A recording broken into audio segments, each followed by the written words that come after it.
Selectively enforce the rules? Okay, let's follow them to the letter now. I used to work for a manufacturing company who makes waste containers, dumpsters and such.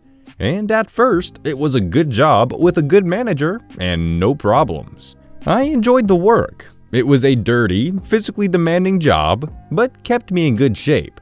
I could just put in my earbuds and cruise through the day without any issues. My initial job was to prep the units for painting by polishing imperfections with a sander and grinding down the areas that were too rough, as well as cleaning them up after the welders were done with them.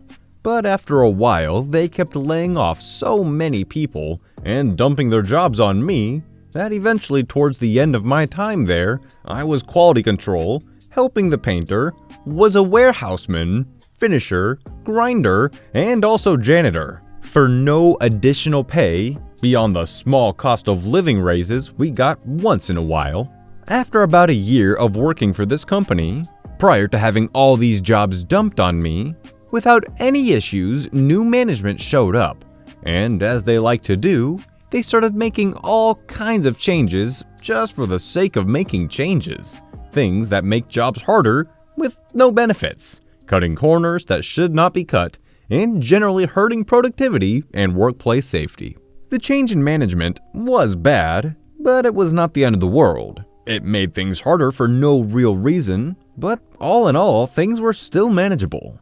Until I ended up off work for about a month with a collapsed lung that I still to this day believe was caused by working conditions there and a lack of ventilation and PPE. When I came back to work, I was on light duty for quite some time, since I had a surgery to repair the lung and prevent it from collapsing again. I went from the golden boy, who they called on when crap had to get done, to the red-headed stepchild of the company, and management was doing everything they could to get me to quit.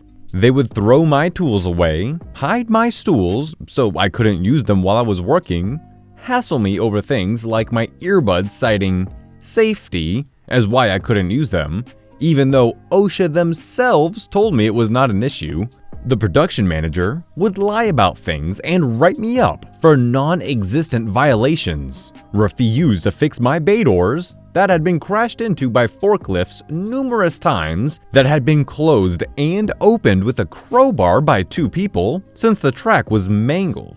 Other things include the company giving everybody in the plant raises, except for me, catching me 5 minutes before leaving work to go on my weekend, and informing me that we had to work the next day, and selectively enforcing safety rules, and even making rules up on the fly. After about 6 months, I had had enough and decided if they want to constantly cite policy and safety rules to screw with me, then I could play that game too. I would make this manufacturing plant the safest company on the planet and ensure policy was followed to the exact letter. This was now my mission. I began to slow my work way down and only do the jobs I was hired and paid to do, instead of doing the workload of 10 employees with nothing in return. They now got exactly one person's worth of labor out of me. Customers' orders began stacking up. Deliveries were late. Bad welds and welds that got missed during production were overlooked, causing the units to have to be repainted when they had to go back to the welding lines to be fixed. The warehouse became a wreck with containers backed up to the point that people did not even have room to work. I went from completing a large unit it took 30 minutes to it taking me 2.5 hours on the same one. Not to mention all the repairs that needed done that were missed during production, when before I would have caught them before the units even left the production line. Other petty things I did included not showing on Saturday to work when the manager would catch me at the last second and tell me I had to do.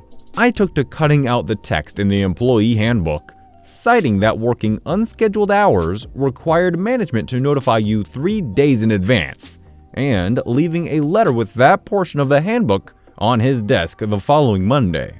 There was nothing they could do, since I followed the handbook to the letter. At this point, it was a game of who would blink first. They could lay me off, and I could draw unemployment on them, or I would quit. Next on the list was safety. They liked to hassle me so much about trivial things that I figured they would appreciate me going through the plant and documenting every last OSHA violation, safety violation, and anything else that was not right. I had a notebook that was filled with violations from one end of the plant to another. Things like crane lifts that were being used improperly with J-hooks that OSHA previously warned the company about. The same J-hooks they liked to hide every time OSHA came through the plant. Welders that had frayed cords around puddles of water, tools being left on top of units that could fall off and hit someone, lack of ventilation, particle counts that were too high, forklifts that were not serviced enough. I tagged out equipment that technically shouldn't be used in its current state, and locked out the forklifts that needed brakes or any sort of maintenance. Eventually, the production manager took the bait and untagged one of the forklifts I had locked out due to having bad brakes. Anyone who knows lockout procedure can understand what a massive screw-up that is. Once I compiled my list of improvements, I went to the government official who was overseeing safety and procedure. Since we often worked on government orders, I gave him my notebook, informed him of my manager taking the lockout off of a defective forklift, then went on break and waited.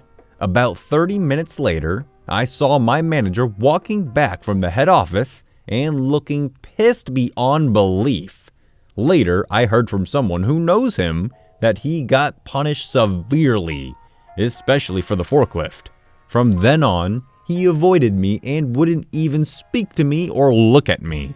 After that, I continued to slow my work pace down and got a bit of satisfaction each day from the complete crap show the place had become, and how backed up it was every single day.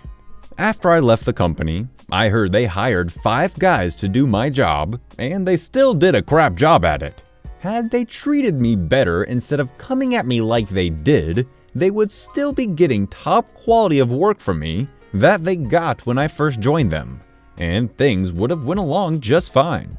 I can't even imagine how much money I must have cost that company by sticking to the exact letter of the rules. I really hope for this man's sake that he was able to leave for greener pastures and wasn't just pushed further and further out the door until he eventually just gave up and quit. Just desserts for destroying teachers' plants. This happened to my father, not me. I find it rather funny and definitely pro-revenge.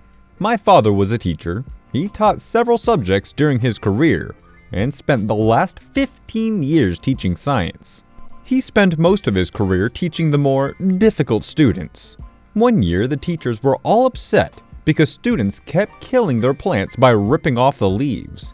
My dad wasn't really fond of plants. Even though he didn't like having a lot of plants around the house, he started thinking of ways to get the kids to stop killing the other teachers' plants. Finally, he came up with a way to teach the kids not to mess with plants. A few days later, he put 3 potted plants by the window in his classroom. He had a sign by the plants, warning kids not to touch the plants because they were dangerous. He told every class that they were to leave the plants alone because something bad would happen if they didn't. Then he waited. He made sure to check the plants near the end of every class. 2 days after putting the plants out, he noticed that a lot of the leaves were missing from one plant. He had all the students line up against a wall and checked all the desks for leaves. He didn't find any of them. The next day, 2 students come in before school with their parents. They want to know what kind of plants he had. They had horrible rashes all over their hands and groin area. Their parents were quite upset at my dad for harming their sons. My father told the parents that every class was warned to not ever touch the plants. He showed them where the sign was and let them see the very clear warning. Then he asked the boys how they got the rashes in that area. The boys had to tell their parents that they ripped leaves off the plants of every teacher they had, and that they thought the sign was just to keep the kids away from the plants, when the whole class was lined up so everything could be searched to find out who destroyed the plant. They stuffed the leaves into their underwear. The parents were furious with their kids. They weren't pleased to have their kids get rashes from the plants in the classroom, but that paled in comparison to their anger with their kids. The boys missed several days of school until the rash cleared up. My father then told each class that the plants were poison ivy. It taught the entire class not to mess with other people's plants. You never know what might happen. It stopped the plant destruction for that year.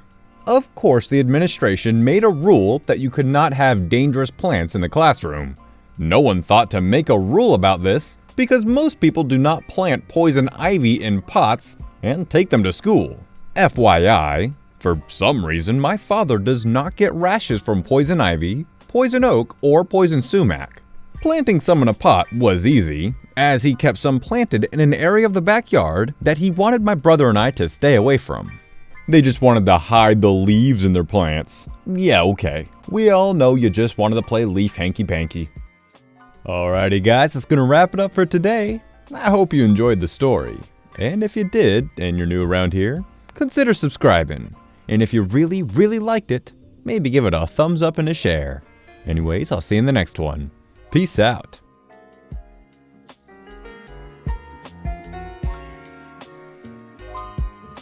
You got 2 beds to choose from, and you're on the cement.